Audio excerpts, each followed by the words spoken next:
is Jessica Holyfield. I'm a professional dance choreographer, dance educator, and dance analyst based out of the southeast of the United States. And we're going to be taking a look at YECHAN and LUSHER's collab class. This is a Patreon request from Jacob. We like Jacob because Jacob always gives us amazing content to look at. And I know this is going to be awesome because we got two people heavy hitting LUSHER, of course, from Team Bebe. YECHAN, I believe, was from 1 mil, if I remember correctly. So I'm definitely excited. It's fun to see them vibing it out at Just Jerk Academy. I know this is their second location, maybe. Not sure. It's going to be a vibe nonetheless. Let's go ahead and check it out.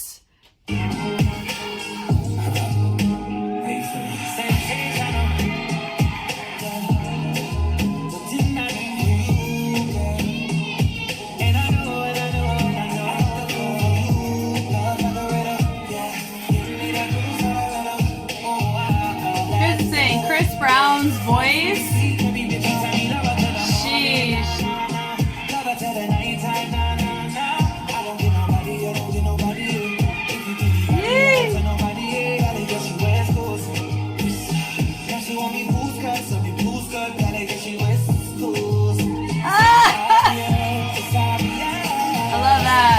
I love that. Okay, so what we're gonna do is, I know we have groups that we're gonna be watching. We're going to analyze them first, and then we're going to look at the groups, and I'm going to kind of tell you what about each one is like, ooh, I like what they did here. Okay, from the top of this mess. Guys, Chris Brown. Whew. His tone, he's one of the most, like, when you think about 2000s music, you think Usher, Chris Brown, T-Pain. Like, there's a lot of iconic tones within that realm, at least for me personally. And so when I hear Chris Brown, of course we had some interesting cases with him throughout his career. Yeah, but anyway, it's not what we're talking about here. We're talking about a collab right here. They started up, notice that they hit and they rebound. Notice that what's happening is that you have LUSHER is taking a more legato approach going towards the back. Really nice to see that. He's also taking a pretty, like, they're both hitting the accent, but notice they're approaching it differently. She's really showcasing it through her torso. He's showcasing it through his resistance in his upper body. So that's super cool. Boom, boom. Notice the fringe. Fringe, I tell you, fringe goes a long way when it comes to showing what kind of accents you want to come across. That's why a lot of groups, I think it's great when some boy groups especially have fringe their hair down. They don't have a hat. When they do a lot of like popping technique, or they do technique that has reverbs and vibrations in it specifically, because you're able to really see it a lot more because the fringe gives it away. And they said, I really like this boom. It does have an Afro influence about it, but they do have they don't use the hips as much in a lot of this boom, like the syncopation. There's not like that underlying syncopation of the implicit knowledge that comes with Afro. You don't quite see that here, but it doesn't take away from the overall vibes of it. Notice she's letting her head go a little bit back, enjoying, and so she's making the movement more full. He's doing the movement, but he's making it like refined and isolated in the torso. Both look great. And I actually love collab classes a lot of times because you have two different perspectives. Sometimes, in this case, is a great example because it actually sets everybody in the classroom up for more success, because they're showcasing what it means to have a blueprint of choreo, but showcase two different ways to do it. Does that make sense? Because sometimes people have a perfectionistic mentality, me right here, especially when I do covers of individuals. I like it whenever everybody does it slightly differently, because it sets me up for more success, because I didn't train the way that they did, or I didn't receive the same type of training. So our fields of information and scopes are different, right? And so whenever if I'm in their class, I want to be able to set myself up for success as much as I can.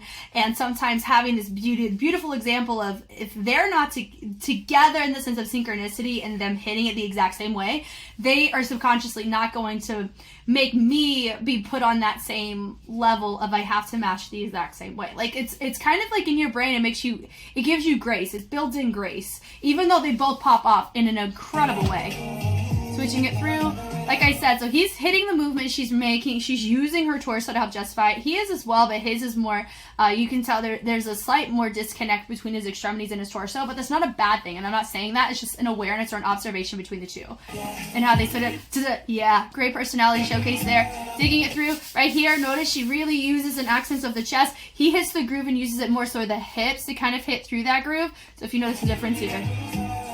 But they both pick it up, and she's allowing more of an accent or tailoring the texture of that move with her body to complement it. He's making the focal point be the actual legs. Also, she's lifting it up from the back. He's hitting it also from the back, but he's hitting it through using the pelvis a little bit more. She's using the whole body. Those are just differences between how women and men a lot of times can interpret similar things. That's not a like, oh, because you're a woman, you have to interpret it this way. Not at all. I'm just saying for me, I would actually do the way LUSHER would do it too. With YECHAN, he hits a more like isolated approach, more laid back approach. And it makes sense based on their scopes for sure. Hitting it through that, yeah. Really nice, bringing it through, bringing it around, really nice turn.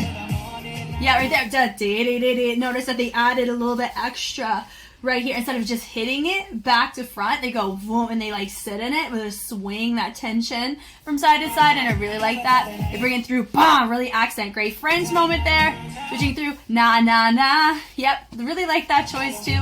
Hitting it through. They're kind of having more freedom of their upper body, which gives me freedom in my upper body if I were to learn it as well.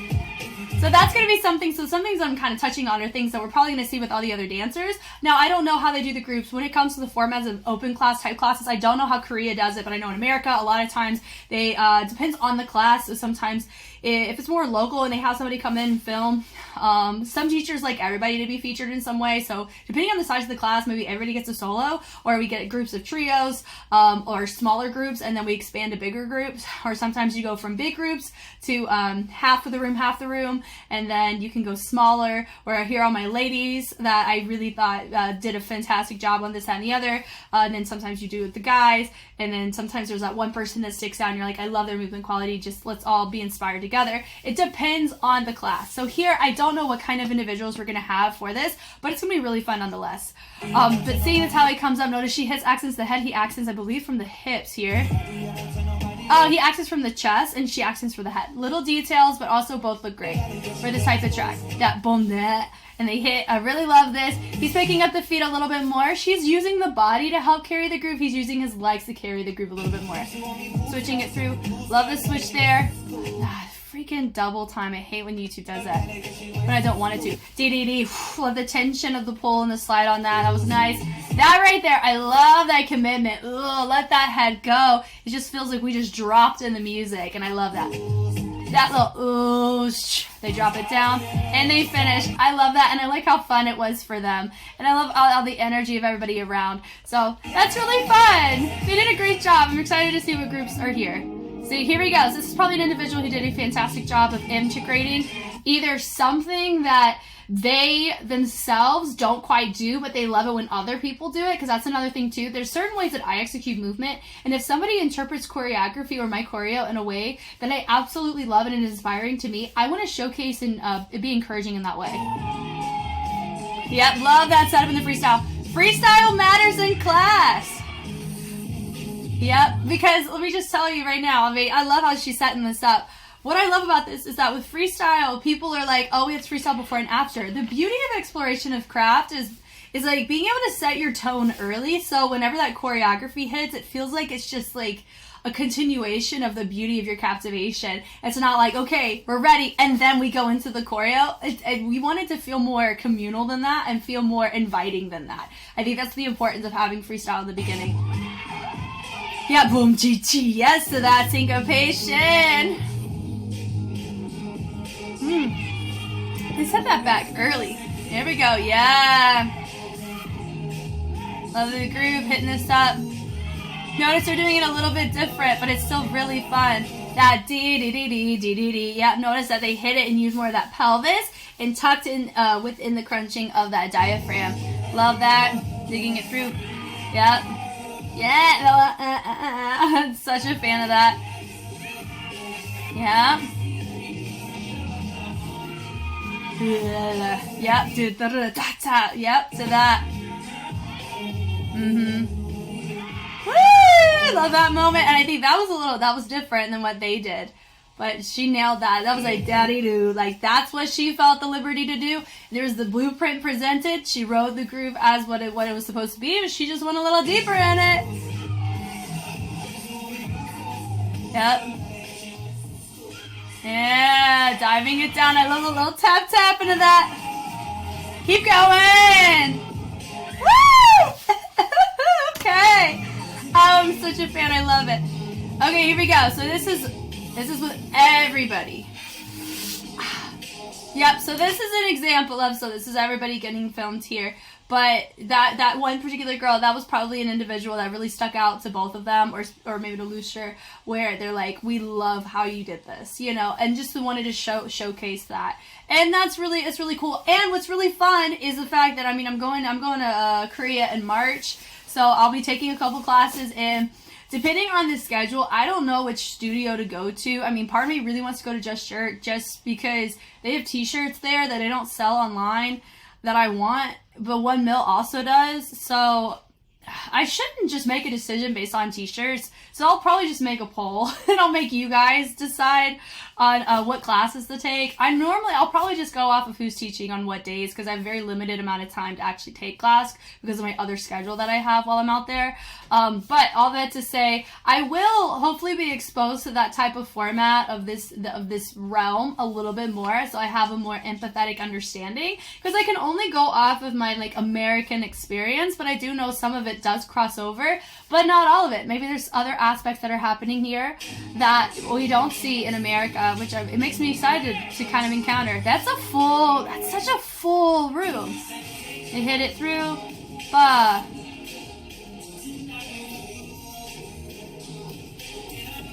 No.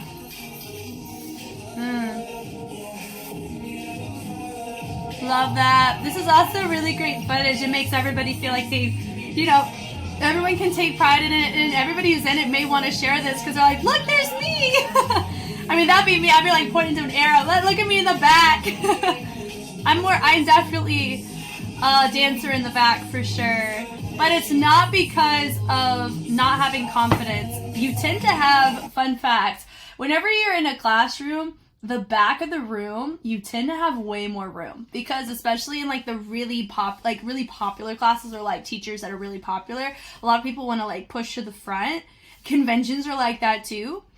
But in the back of the room, it's pretty great because it allows you space. And if you, fun fact too, when you're in a convention, a lot of times when you're on the stage and you look out, seeing the very front, you actually tend to see the mid to the back part of the room a lot easier in your line of sight, like for my type of height, than in the front. And so there are a lot of teachers who do look at the front because they equate being in the front as confidence, which I understand. But part of me is also like understanding that I can stand anywhere in the room and I can do my best however I feel. And for me, there's also an importance of the moving around the room throughout learning class, which is something I'm going to be trying here. We'll see. It does like pretty packed out classes. Maybe I'll pick classes that don't have a lot of people in them because I like having room. I don't know. But if there's like a really cool class I want to take, I'll totally take it. Do not worry. But I think like moving around the room does help in terms of retaining information, because that's something I learned when I took my music cognition course, is that when you wear the same outfit and you're in the same circumstance and you expose yourself in the same way, you're going to kind of lock in doing that thing in those circumstances. And so it'll be hard to do that thing in other circumstances because you didn't train that thing in other circumstances, you know? So I think like it's the same thing of like if you only feel like you can study at a coffee shop and you don't, or let's say I only study here, like where I am, but when I have to go take my test, it's in a different location. Sometimes actually studying in different places can be very beneficial to retaining information. I did learn the literature on it, and I did learn there were case studies that studied this.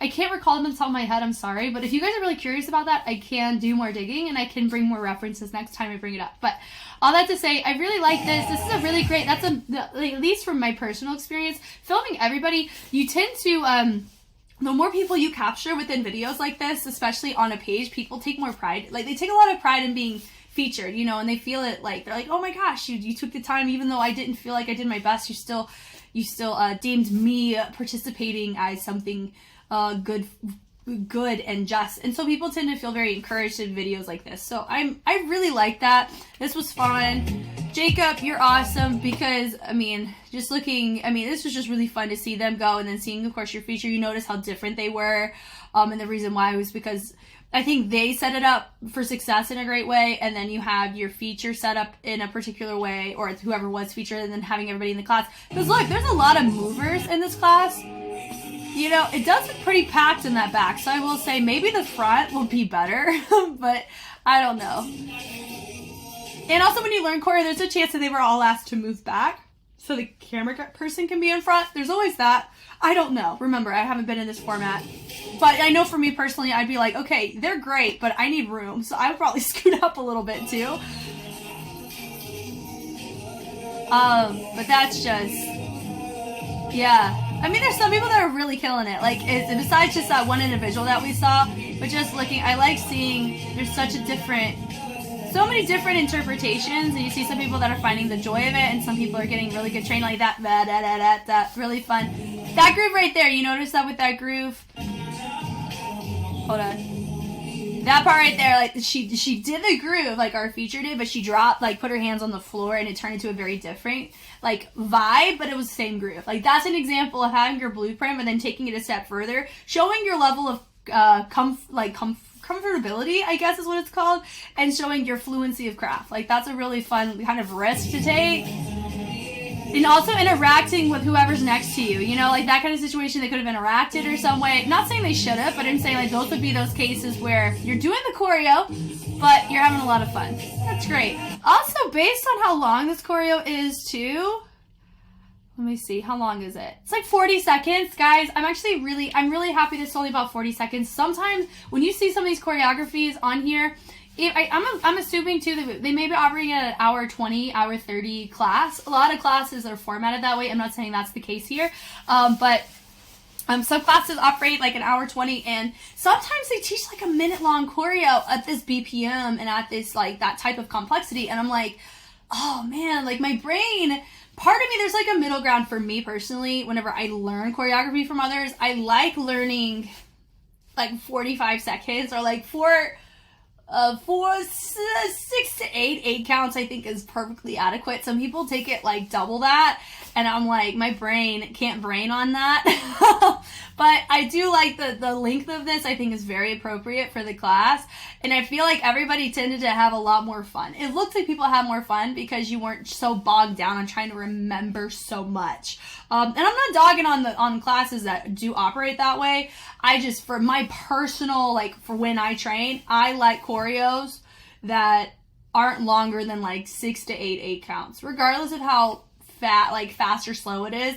That to me is like, I get pretty tapped out at that point, because it's, when you think about like a typical song format going from a verse to a chorus, like after the chorus we're Gucci, you know, it's kind of how it, like I'm good with not diving into verse 2.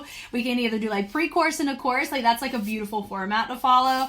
But also the heart of the choreographer, you know, if a choreographer feels led to teach it and you have the brain capacity to do it, then do it, you know? So, but I really like this. This looked fun. It looked enjoyable, and it made me a little excited for whenever I go and what kind of classes that I can take. It's just I'm just excited myself.